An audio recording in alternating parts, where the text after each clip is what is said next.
solicitar cultura e esperar para começar antibiótico em um paciente com PAV dentro de uma UTI. Você acha que isso faz sentido? Você acha que esperar um paciente que você tem alta suspeita de PAV para começar antibiótico terapia baseado na cultura é a coisa certa? Bem, esse é o tópico, é o artigo comentado dessa semana. Mas antes de eu explicar para vocês essa história, comenta, deixa seu like e se inscreva no canal.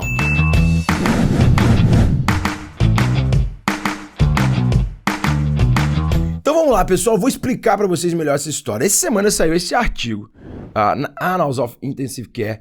É uma revista francesa, muito bem conceituada, mas de cara eu já falo um negócio para vocês. A proposta do artigo é muito boa, é muito interessante, eu vou puxar o gancho do artigo, mas infelizmente ele tem alguns problemas metodológicos, que provavelmente foi por isso que ele não foi publicado em uma revista de um impacto ainda maior como uma New England, por exemplo, ou uma Intensive Care Medicine. Mas isso não deixa, não faz do artigo, ou pelo menos do que o artigo traz pra gente pensar e refletir, não faz com que ele seja menos importante ou que seja menos aplicável, beleza? Então, o que o artigo traz pra gente? Ele comparou, ele pegou num estudo que comparou o que era feito em 2019, pré-pandemia, ele esqueceu o período pré-pandemia, em 2022. O que era feito? E aí eu vou deixar aqui, o Luiz vai aplicar aqui na tela aqui o protocolo que eles utilizavam e basicamente era o seguinte. Em 2019, eles solicitavam a cultura de um paciente com suspeita de PAV, e eu já vou falar qual que eram os critérios para suspeitar de PAV, mas ele pedia para aqueles pacientes com suspeita de PAV, ele solicitava um lavado broncoalveolar ou uma cultura de aspirado traqueal, e eles, se esse paciente tinha critério ou não de severidade, eles começavam o esquema antibiótico. Se esse paciente tinha a cultura viesse negativo, eles paravam o antibiótico, ou positivo, obviamente, eles continuavam o antibiótico. E aqui é fundamental dizer que nos pacientes que tinham, mesmo com cultura negativa, mas tinham sinais de gravidade e a suspeita de PAV era alta, eles poderiam ou não continuar o antibiótico. E aí, eles mudaram, de 2022 para cá, eles aplicaram o seguinte protocolo.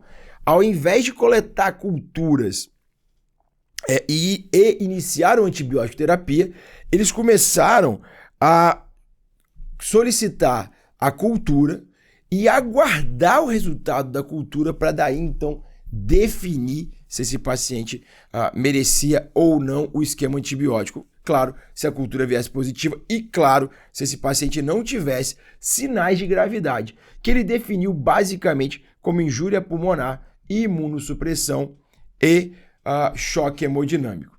E aí, a gente já começa com alguns problemas metodológicos aqui para falar para vocês sobre o trabalho, mas de novo, eu quero falar sobre o conceito que o trabalho traz. Primeiro, foi um trabalho com um N que acabou sendo um N muito pequeno. Um N total de 87 pacientes. Isso é muito pequeno para poder provar grandes coisas práticas na vida real, na medicina. Segundo, que eles não fizeram um desfecho primário, isso para mim é uma das principais críticas, eles não fizeram um desfecho primário centrado no paciente. Eles basicamente avaliavam a quantidade de dias livres de antibiótico terapia no 28º dia.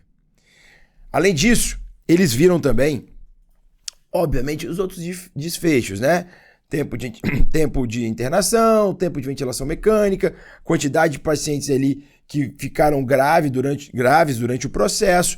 E bem, o fato é, pessoal, todos os dados, todos os outcomes foram iguais nos dois grupos. E aí você vai falar, poxa, Gabriel, você acabou de falar comigo que é um trabalho metodologicamente ruim, que os resultados não foram lá expressivos e tão significativos. Por que você está trazendo esse trabalho para a gente? De novo, eu queria trazer o conceito desse trabalho. Porque o que eu mais vejo na prática é a gente não sabendo solicitar a cultura na hora certa. E nem começar o antibiótico na hora assertiva, sabe? O que eu quero trazer com isso? Olha que legal. O pessoal lá na França, em Nantes, que é o local do trabalho, eles se preocuparam eu vou avaliar um paciente que tem suspeita forte de infecção. Porque ele tinha suspeita forte de PAV, seguia todos os critérios de suspeita de PAV. Temperatura, leucocitose, aumento da secreção traqueal, piora em até 20% da necessidade de oxigenação e até mesmo infiltrado novo no raio-x. Só que eles pegaram esses pacientes e falaram, pessoal, ele está estável, ele não tem uma disfunção orgânica, nem mesmo uma disfunção orgânica direta, ou seja, naquele paciente que tinha pneumonia. Dito isso, eles falaram, como ele está estável, não tem disfunção orgânica e não é imunossuprimido, por que não? A gente não espera a confirmação da infecção. E aí aqui cabe uma grande crítica, que é confirmar a infecção por cultura. A gente sabe que nem isso nem sempre é verdade, é uma outra crítica. Mas o conceito de espera mais um pouco, vamos definir essa infecção, vamos definir se essa infecção, garantir que a gente tem mais segurança para falar que isto que a gente está tratando é uma infecção, e aí sim eu começo a antibiótico terapia. De novo, a gente pode criticar que a cultura não vai ser necessariamente um fator definitivo, porque a cultura a gente sabe que ela tem uma grande quantidade, uma grande porcentagem de falso negativo. Mas, de novo, o conceito. A gente não precisa sair fazendo antibiótico igual um louco só porque o paciente teve febre. Só porque o paciente teve secreção traqueal. Precisamos cada vez mais olhar para o fato e a gente está falando dentro de uma terapia intensiva especificamente, se o paciente é estável, mas numa emergência também se aplica, se o paciente é estável do ponto de vista orgânico e do ponto de vista hemodinâmico, ou seja, não tem novas disfunções, poxa, vamos garantir que esse paciente tenha o mais preciso possível em infecção. Porque aí sim eu devo começar um antibiótico e provavelmente, inclusive no caso da cultura e no caso do trabalho, eu vou ser extremamente mais assertivo com o esquema antibiótico. Ah, Gabriel, mas você não tá querendo ser detalhista demais? Qual que é o problema então da gente tratar a infecção? Será que não existem riscos de demorar e atrasar? Veja, o problema é que a gente vive uma pandemia de bactéria multiresistente. O problema é que eu fazer antibiótico para um paciente que não precisa faz com que eu agregue fatores, resultados piores no sentido de experiência, de custo, efetividade. E se a ciência tem mostrado pra gente que a gente pode, em determinados casos, inclusive o Survive Sepsis Campaign, na última edição, já diz isso, que a gente pode, inclusive no paciente com sepsis, esperar até 3 horas em busca de um diagnóstico melhor ou de excluímos aí, que a gente exclua os pacientes que esse paciente não tem uma infecção, o Survive Sepsis permite e recomenda isso. Esse trabalho é só mais um trabalho do que tem sido a vanguarda da terapia de paciente grave, da infectologia aplicada no paciente grave, que tenha certeza do que você está fazendo. E eu digo isso para vocês que ter certeza para iniciar é ideal. Se eu não tenho certeza e eu não consigo ter, ótimo, mas eu tenho que ter alta presunção.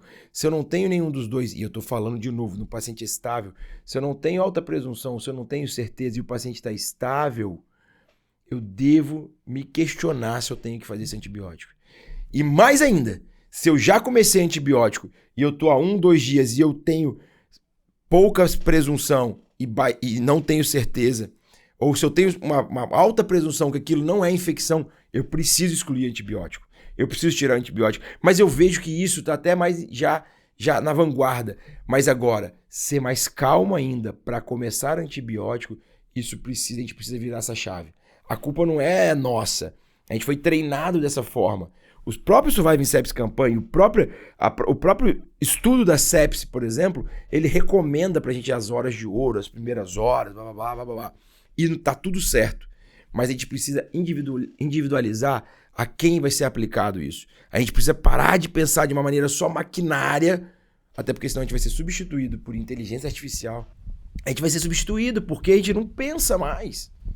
Então, pra gente finalizar esse vídeo, a mensagem, o recado que a gente quer deixar, que eu quero deixar pra vocês pense muito bem antes de começar a antibiótico terapia.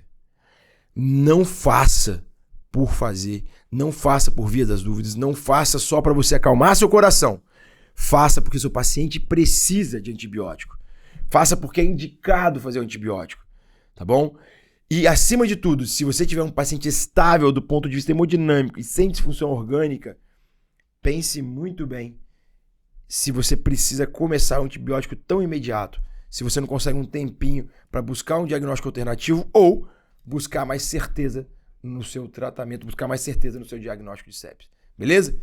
Encontro vocês na próxima semana. Siga aqui o canal, tem um monte de vídeo legal, tem um monte de vídeo aqui, tem um monte de podcast também. Eu gostaria de convidar vocês para participar e assistir o nosso podcast e entrar no nosso Mundo MD, que está aqui na descrição do vídeo. Tem um monte de plataforma legal, Instagram, grupos de WhatsApp. Espero encontrar vocês lá e vamos juntos fazer essa medicina brasileira de verdade.